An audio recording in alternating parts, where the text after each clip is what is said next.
Hello guys, तो आज हम कर रहे हैं इकाइनोकोकस ग्रैनुलोसस। ठीक है, इकाइनोकोकस ग्रैनुलोसस आपको जैसे पता होगा नाम। ठीक है, इसको डॉग वॉर्म भी कहते हैं, इसका दूसरा नाम होता है। ठीक है, तो अब इकाइनोकोकस ग्रैनुलोसस इसका डॉग वॉर्म क्यों होता है? क्योंकि इसका डेफिनेटिव होस्ट होता है डॉग, वुल्फ या फॉक्स। ठीक है, और मैन जो होता है ना एक्सीडेंटल होता है, दैट्स वाई हम इसको पढ़ रहे हैं। ठीक है, तो अगर कोई पूछे कि डेफिनेटिव होस्ट हम है ही नहीं तो क्यों पढ़ना है, तो हम एक्सीडेंटली हमें भी ये इन्फेक्ट कर देता है। इसके अलावा इंटरमीडिएट होस्ट शीप और केटल होता है। अगर इसकी एक और स्पीशीज होती है काइनोकोकस मल्टीलोक्यूलरिस, अगर वो इन्फेक्ट करिए तो उसमें इंटरमीडिएट होस्ट रोडेंट्स होता है। ठीक है, और हर में ही हम जो है मेन वो एक्सीडेंटल होस्ट है। ठीक है, इसके बाद अब इसका लाइफ साइकिल देखते हैं। ठीक है, लाइफ साइकिल के बाद बहुत सारी चीजें आपको क्लियर हो जाएगी। हैबिटेट कहाँ है एडल्ट फॉर्म का, ठीक है, कौन कौन से स्टेजेस हैं, सब कुछ क्लियर हो जाता है बेसिकली। तो ये करने के बाद हम देख लेते हैं क्या कहते हैं साइटोलोकलाइजेशन क्या है, ये सारे हम चीजें देखते हैं। ठीक है, तो सबसे पहले क्या हो रहा है आप देख सकते हो यहाँ पे। तो आप देख सकते हो यहाँ पे आपको डॉग दिख रहा होगा, यहाँ शीप दिख रहा है और यहाँ पे आपको मेन भी दिख रहा है। ठीक है, तो आप देख लेते हैं कैसे ट्रैवल कर रहा है। तो सबसे पहले हमारे जो डॉग्स होते हैं वो समझ लो इन्फेक्टेड है, तो वो उसने क्या किया, डॉग में से क्या होता है, डॉग के ऊपर एग्स होता है। ठीक है, तो वो इंजेस्ट कर सकते हैं शीप। ठीक है, तो आप देख सकते हो यहाँ पे शीप बन गया हमारा इंटरमीडिएट होस्ट। अब शीप के अंदर इंजेक्शन ऑफ एग हो जाता है। ठीक है, अब पहले ये देखने से पहले सबसे पहले यहाँ से स्टार्ट करते हैं। चलो, सबसे पहले क्या हुआ, शीप के ऑर्गन्स खाए। ठीक है, हो सकता है डॉग्स जो होता है वो आपको पता है ना कि कार्निवोरस है, तो शीप कहीं मर गया उसने खा लिया, या जो भी शीप के रिलेटेड या कुछ भी ऐसा शीप कैटल ये वाले इसके ऑर्गन्स में इसके सिस्ट होते हैं एकाइनोकोकस ग्रैनुलोसिस के। ठीक है, तो वो डॉग के अंदर एंटर किया। अब डॉग के अंदर कैसे डेवलपमेंट होती है, तो डॉग के अंदर एंटर करने के बाद एडल्ट फॉर्म बन जाती है। ठीक है, और वो एडल्ट कहाँ प्रेजेंट हो जाता है, स्मॉल इंटेस्टाइन में। अब जो स्मॉल इंटेस्टाइन में एडल्ट होता है वो फिर अपने एम्ब्रियोनेटेड एग्स देता है, और ये रहा हमारा एम्ब्रियोनेटेड एग। ठीक है, तो ये एम्ब्रियोनेटेड एग बनाता है, जो कि उसके अंदर जो एम्ब्रियो होता है ना उसको हेक्साकेंथ एम्ब्रियो कहते हैं। अब ये हेक्साकेंथ एम्ब्रियो अच्छे से याद रखना, क्योंकि हम अब टीमिया भी पढ़ेंगे तो उसमें भी हम ये वाला एम्ब्रियो देखेंगे। ठीक है, तो हेक्साकेंथ एम्ब्रियो होता है और ये एम्ब्रियोनेटेड एग होता है। ठीक है, अब इसको पास कर सकता है डॉग अपने फीसेस में। ठीक है, इसके अलावा ये जो होता है ना हैच कर जाता है, जो एम्ब्रियोनेटेड एग है वो हैच कर सकता है, तो वो ऑन्कोस स्फेयर्स बनता है हैच करने के बाद, जो कि पेनिट्रेट कर सकते हैं इंटेस्टाइनल वॉल्स। ठीक है, तो अभी स्मॉल इंटेस्टाइन में था, अब आप देखोगे ये जो स्मॉल इंटेस्टाइन है ना वो अलग अलग ऑर्गन्स में जाएगा। ठीक है, तो ये ऑन्कोस्फोर फिर आगे जाके पेनिट्रेट कर देगा इंटेस्टाइनल वॉल को, और वो हाइड्रेटेड सिस्ट बना लेगा और वेरियस ऑर्गन में चला जाएगा, जैसे लंग और लिवर। और लिवर जो होता है वो ज्यादा मोस्ट कॉमनली इफेक्टेड होता है एज कम्पेयर टू लंग। ठीक है, इसके बाद ये और ज्यादा डेवलपमेंट करेगा, प्रोटोस्कॉलेक्स बनाएगा, प्रोटोस्कॉलेक्स फ्रॉम दिस सिस्ट। ठीक है, हाइड्रेटेड सिस्ट। अच्छा, इस डिजीज को ना हाइड्रेटेड डिजीज भी कहते हैं। ठीक है, तो आपको नाम समझ आ रहा होगा, हाइड्रेटेड सिस्ट बन रहा है, दैट्स वाई। ठीक है, इसके अलावा प्रोटोस्कॉलेक्स होता है फ्रॉम सिस्ट। इसके अलावा स्कॉलेक्स अटैच टू इंटेस्टाइन, वापस ये डेवलप हो रहे हैं, आपको दिख रहा होगा ये वापस एडल्ट फॉर्म बन जाएगा। तो ये है इसका पूरा लाइफ साइकिल। अब इसमें ह्यूमन का कहाँ रोल आया, तो कभी कभार क्या होता है, जैसे पेट्स होते हैं, जो पेट्स को हो गए अगर इकाइनोकोकस का, ठीक है, या कोई भी स्ट्रे डॉग है उसको हो गया, बहुत ज्यादा डॉग लवर है, तो उसकी वजह से क्या होता है, एक्सीडेंटली ये एम्ब्रियोनेटेड एग हमारे अंदर चला जाता है। ठीक है, तो और हमारे अंदर जाने के बाद अब ये जो पूरी हैचिंग और ये जो हमने लाइफ साइकिल है डॉग में पढ़ा ना, ये सब हमारे अंदर होने लगेगा। ठीक है, तो ये जो डिजीज है हाइड्रेटेड डिजीज वो हमें भी हो जाएगी। ठीक है, तो ये होता है एक्सीडेंटल होस्ट का फिनोमेना, ये एक्सीडेंटल होस्ट का यहाँ पे क्या काम है। ठीक है, तो ये हो गया। इसके अलावा यहाँ पे लिखा भी है, this hydrated cyst affect any organ of human. ठीक है, but most commonly liver and lung. Also liver ज्यादा इंपॉर्टेंट है, ज्यादा इंपॉर्टेंटली इफेक्ट होता है एज कम्पेयर टू लंग। ठीक है, ये हो गया। अब इसका हैबिटेट देखो, तो एडल्ट वॉर्म में ये जो वॉर्म्स होते हैं वो ड्यूडेनम में रहते हैं, जो हमने पढ़ा स्मॉल इंटेस्टाइन और एंड जुजिनम ऑफ डॉग्स। ठीक है, लार्वा स्टेज कहाँ फाउंड होता है, तो larva stage is found either in human और शीप। मॉर्फोलॉजी देख लेते हैं, तो मॉर्फोलॉजी हमें देखनी है एडल्ट फॉर्म की और एक्स की। एडल्ट फॉर्म देखो यहाँ पे भी मैंने बनाया था, इसको थोड़ा बड़ा करके मैंने बना दिया है। सबसे ऊपर होता है स्कॉलेक्स। ठीक है, पाइरीफॉर्म शेप का होता है, पियर शेप, इसके ऊपर 4 सर्कल्स लगे होते हैं। इसके बाद नेक रीजन होता है, फिर इसमें ना प्रोग्लॉटिड्स होता है। तो पहले होता है एंटीरियर इमेच्योर प्रोग्लॉटिड, फिर होता है मिडल मिच्योर प्रोग्लॉटिड, होता है पोस्टीरियर ग्रेविड सेगमेंट। ठीक है, इसके अलावा इसके जो एग्स होता है वो ओवल शेप्ड होता है, ब्राउन कलर होता है, और 3 पेयर्स ऑफ हुकलेट्स होते हैं उसके अंदर। ठीक है, तो ये हमने पढ़ लिया इसके मॉर्फोलॉजी के बारे में, तो चीजें बताई वही सेम चीज मैंने यहाँ पे फ्लो चार्ट की वे में लिखा है। ठीक है, तो adult worm first present in small intestine of dog, excreted into faeces. ठीक है, एम्ब्रियोनेटेड एग होता है, ये हेक्साकेंथ एम्ब्रियो होता है। These eggs go into sheep and hatch into oncospheres. ठीक है, which then penetrate intestinal wall, from हाइड्रेटेड cyst protoscolex form, protoscolex from the cyst, ठीक है। Scolex attach to organs, sheep organs ate by dog, adult worm again enter the dog, ठीक है। अब इसमें accidentally taken up by the men, ठीक है। Hexacanth embryo is vibrated which penetrates intestinal wall, enter the portal venules which is carried to liver where trapped by hepatic sinusoids, ठीक है। और it is developed in hydrated cyst, ठीक है। Enter in portal venules may enter other organs as well like right heart, lungs, ठीक है। and is also caught in pulmonary capillaries and cause infection in the lungs, ठीक है। तो ये हमने पढ़ लिया, अच्छा दिख नहीं रहा था आपको, ठीक है। यहाँ पे हम पढ़ रहे थे it can cause infection in the lungs, ठीक है। तो ये पढ़ लिया। अब हम देख लेते हैं कि क्या क्या होता है। सबसे पहले वो देखने से पहले इवोल्यूशन देख लेते हैं हाइड्रेटेड सिस्ट का, ठीक है। तो हाइड्रेटेड सिस्ट जो होता है ना उसके हम पूरा स्ट्रक्चर देखेंगे, ठीक है। तो हाइड्रेटेड सिस्ट क्या होता है, सबसे पहले ये देखो, ये है हाइड्रेटेड सिस्ट, ठीक है। हाइड्रेटेड सिस्ट क्या होता है ना, उसके अंदर 3 लेयर्स होती है, पेरिसिस्ट, एंडोसिस्ट, पेरिसिस्ट, एक्टोसिस्ट, ठीक है। तो यहाँ आप देख सकते हैं एंडोसिस्ट सबसे अंदर वाली लेयर, ठीक है। एक्टोसिस्ट बाहर वाली लेयर और पेरिसिस्ट बाहर वाली लेयर, और पेरिसिस्ट होता है उस बाहर वाली लेयर के बाहर भी हमारे होस्ट की वजह से, होस्ट की इन्फ्लेमेटरी रिएक्शन की वजह से एक और लेयर बन जाती है जिसको कहते हैं पेरिसिस्ट, ठीक है। तो अब हो क्या रहा है आप देख सकते हो, यहाँ पे हमारा जो सिस्ट फॉर्म हो चुका है, यहाँ पे इनर लेयर जो है एंडोसिस्ट की वो inner germinal layer which is cellular, extremely thin layer.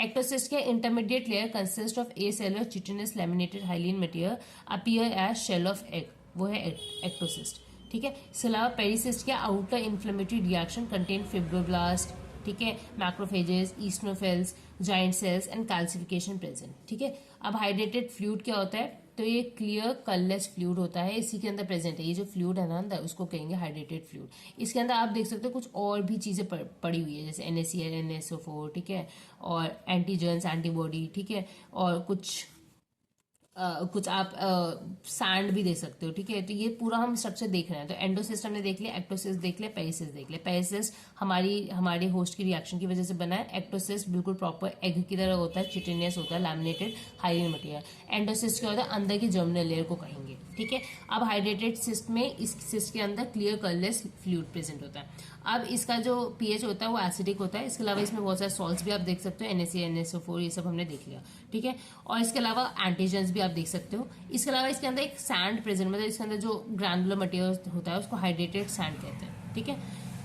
तो हाइड्रेटेड सैंड होता क्या है वैसे, वो हुकलेट्स और जो स्कॉलीज जो होते हैं ना उसके वही ऐसे पड़े हुए हैं, तो उसको हम कहेंगे हाइड्रेटेड सैंड, ठीक है। ये पूरा जो होता है ये होता है हाइड्रेटेड सिस्ट, ठीक है। तो ये हमारी बॉडी में फॉर्म हो जाता है बहुत सारी जगह पे, जहां जहां इसका रिएक्शन होगा, या ये सिर्फ हमारे अंदर नहीं होता और ऑर्गेनिजम्स के भी अंदर होगा, ठीक है, जिसका ये होस्ट है, जिसमें इसको अपनी लाइफ साइकिल ये कंप्लीट करता है, ठीक है। इसके अलावा आप देख लेते हैं इसका लैब डायग्नोसिस। तो लैब डायग्नोसिस के लिए आप अल्ट्रासाउंड करवा सकते हैं, CT स्कैन करवा सकते हैं, MRI करवा सकते हैं, एक्सरे इन्वेस्टिगेशन, IV पाइलोग्राम, ठीक है। एग्जामिनेशन करते हैं सिस्ट फ्लूइड का, ठीक है, और कैसोनीज टेस्ट करते हैं और एंटीबॉडी डिटेक्शन करते हैं ELISA से। अब कैसोनीज टेस्ट होता क्या है, ये जस्ट सिंपल होता है, यहाँ लिखा हुआ है intermediate hypersensitivity skin test होता है, ठीक है।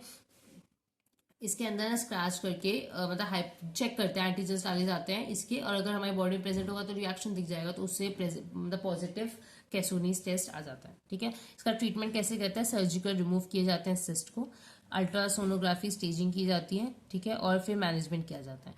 इसके अलावा पंचर किया जाता है, एस्पिरेशन किया जाता है, फिर इंजेक्शन, री एस्पिरेशन, ठीक है। तो ऐसे करके हम करते हैं सिस्ट को। बेसिकली सिस्ट है ना, सिस्ट बन रहा है, that's why it is infectious, तो हमें सिस्ट को ट्रीट करना है। इसके अलावा प्रोफिलेक्सिस कैसे हम प्रिवेंट करेंगे, तो ensuring pet dog don't eat animal carcass, ठीक है।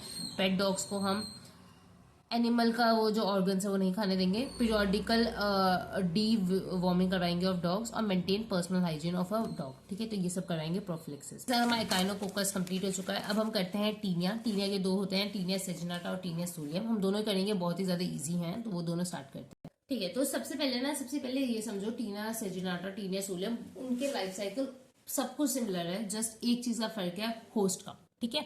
तो इसमें बस होस्ट का फर्क होता है और सब कुछ सिमिलर होता है। तो अगर हम एक का भी पढ़ लेंगे तो हमें दूसरा भी अच्छे से समझ आ जाएगा। तो इसी वे में मैं सिर्फ एक का बताऊंगी आपको, दूसरा आपको बिल्कुल सिमिलर वैसा ही करना है, ठीक है। तो हम टीनिया सोलियम का देख लेंगे, ठीक है। तो टीनिया सोलियम को पोक टेपवॉर्म भी कहते हैं, वैसे टीनिया सेजिनाटा को बीफ टेपवॉर्म भी कहते हैं, ठीक है, बीफ टेपवर्म। ठीक है, तो इसे समझ आ रहा होगा, बीफ इसका होस्ट है और यहाँ पे इसका पॉक इसका होस्ट है। ठीक है, तो आप देखते हैं ये कैसे होता है इसका लाइफ साइकिल। तो टीनिया सोलियम का पहले देख रहे हैं। तो आप देख सकते हो अगर कोई मेन है उसने मीजली पॉक खाया, मतलब अच्छे से पका हुआ पॉक नहीं था वो, उसकी तो ऐसे पॉक में क्या होता है, सिस्टर ये होता है सिस्टिकार्कस लार्वा प्रेजेंट होता है। सिस्टिकार्कस ये क्या होता है, लार्वा स्टेज होती है टीनिया सोलियम की। ठीक है, तो ये लार्वा प्रेजेंट है। अब ये इंजेस्ट कर लिए मैन ने, क्योंकि अच्छे से पके नहीं थे तो ये एक्टिवेट हो गए बॉडी में जाके।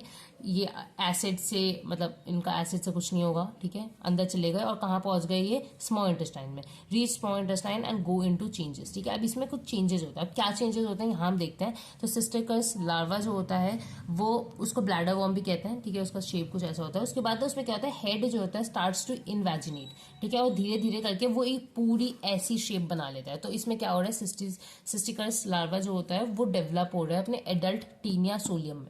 ठीक है, तो आप देख लो टीनिया सोलियम देखो, टीनिया सेजिनाटा देखो, सबका ऐसा ही स्ट्रक्चर होता है। तो इसमें होता है क्या, ऊपर का हेड पार्ट, फिर नेक, फिर स्ट्रोबिलाज होता है। ठीक है, हेड जो होता है उसमें 2 रोज ऑफ हुक ऐसे प्रेजेंट होता है और 4 सर्कल्स होता है। जो ऊपर वाला स्ट्रक्चर होता है उसको रोस्ट्रम भी कहते हैं। इसके बाद नेक रीजन होता है, फिर उसका स्ट्रोबिला होता है। स्ट्रोबिला जो होता है 3 में डिवाइड हो सकता है, इमेच्योर प्रोग्लॉटिड, मैच्योर प्रोग्लॉटिड और ग्रेविड प्रोग्लॉटिड। ठीक है, तो ये मैंने यहाँ बनाया हुआ है।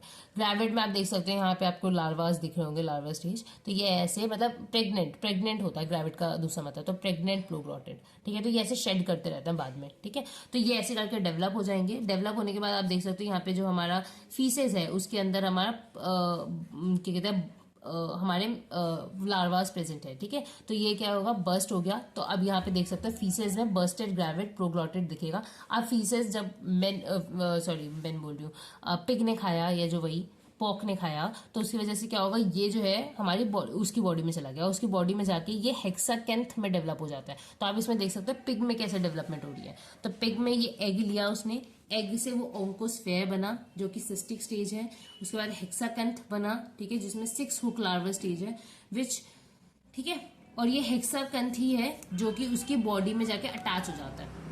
हेक्साकेंथ है उसमें बहुत अलग सी स्पेशल होती है। सबसे पहले तो ये स्मॉल इंटेस्टाइन में गया, स्मॉल इंटेस्टाइन से ब्लड में ट्रैवल करके ना सीधा ये जो पिग है उसके मसल लेयर में जा सकता है और वहां पे ये हेक्साकेंथ से सिस्टिकस लार्वा बन जाता है। अब वापस से रिपीट होगी साइकिल जब हम इंसान ने इसका मसल खाया, वो जो भी खाया जिसके अंदर ये लार्वा प्रेजेंट थे, तो हमें वापस इसका इन्फेक्शन हो गया, विच इज वेरी अनकॉमन। ठीक है, ऐसा होता नहीं है जनरली, मतलब वैसे कंपेयर किया जाए तो ये टीनिया सेजिनाटा से थोड़ा ज़्यादा कॉमन है। ठीक है, टीनिया सेजिनाटा तो बहुत ही अनकॉमन है। ठीक है, पर फिर भी देखा जाता है आज भी ये सारी डिजीजेज प्रेवलेंट है। ठीक है, तो ये है इसका बेसिक लाइफ साइकिल। ये बेसिक लाइफ साइकिल टीनिया सेजिनाटा में भी चलेगा, बस यहाँ पे पिग की जगह वहाँ पे कैटल्स आ जाएंगे। ठीक है, बीफ आ जाएगा। ठीक है, यहाँ पे मीसली पॉक की जगह मीसली बीफ आ जाएगा। ठीक है, सिंपल, बाकी सारे स्टेजेस सिमिलर है, सब कुछ सिमिलर है। ठीक है, ना दोनों में हम डिफरेंस भी देख लेते हैं, टीनिया सेजिनाटा और टीनिया सोलियम में। दोनों में थोड़ा डिफरेंस देख लेते हैं, टीनिया सेजिनाटा टीनिया सोलियम में। दोनों की लेंथ, पहले टीनिया सेजिनाटा ज़्यादा बड़ा होता है, 5 से 10 मीटर,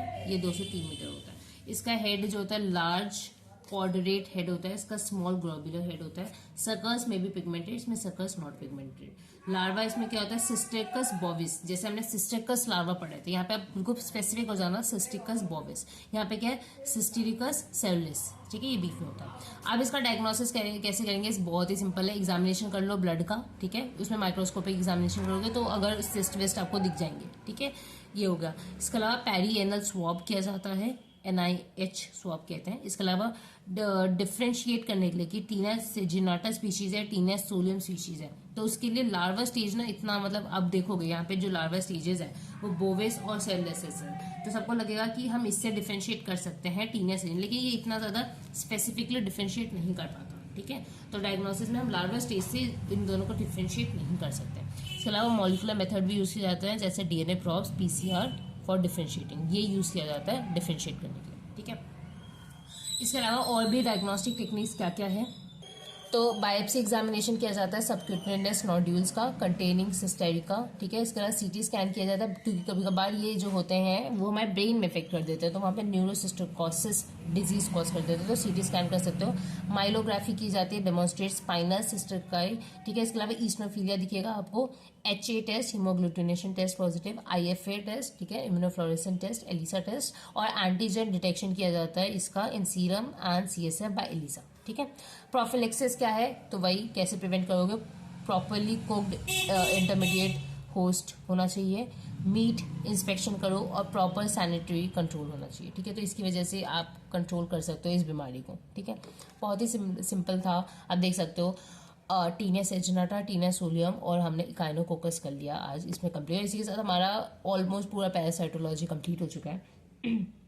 हम नेक्स्ट से बैक्टीरियोलॉजी कंप्लीट स्टार्ट कर देंगे, ठीक है।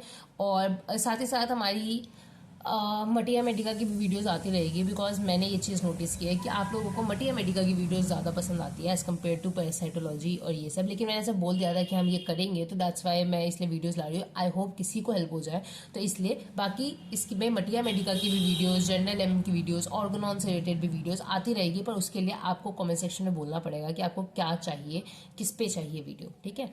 तो वैसे तो कंटेंट रेडी रहता है मेरा, पर मैं फिर भी आपसे पूछना चाहूँगी आपको क्या चाहिए, तो हम नेक्स्ट वीडियो उस पर भी ट्राई करेंगे बनाने की, ठीक है। तो that's it for the video. ये बहुत छोटी सी वीडियो एज कम्पेयर टू मेरी अदर वीडियोस, पर आपको समझ आया होगा, और मैं बहुत ही कंसाइज करके बताती हूँ कि जितना आपको ज़रूरत है याद करना है, समझने का, ठीक है। इससे ज़्यादा आपको पढ़ना है तो आप इसके बाद ना बस एक बार रीड कर जाओ अपनी जो भी आपकी पैरासाइटोलॉजी की बुक है, आपको सच में सब कुछ क्लियर हो जाएगा। यहाँ पे आपको लगेगा कितना कम बताया है, लेकिन मैंने एक एक चीज़ कवर की है, लेकिन वही है कि बहुत ज़्यादा कंसाइज वे में की है, तो इसलिए थोड़ा लगता है कि कम बताया है, पर कम नहीं बताया होता, बिल्कुल कंसाइज वे है, और बहुत थोड़ा थोड़ा एक्सप्लेन किया है, जितना जानने की ज़रूरत है उतना ही, ठीक है। तो that's it for the video. अगर आपको पसंद आए तो लाइक कर देना, सब्सक्राइब कर देना चैनल को, और thank you for 1K subscribers also, like very grateful for that, ठीक है। Thank you, bye guys.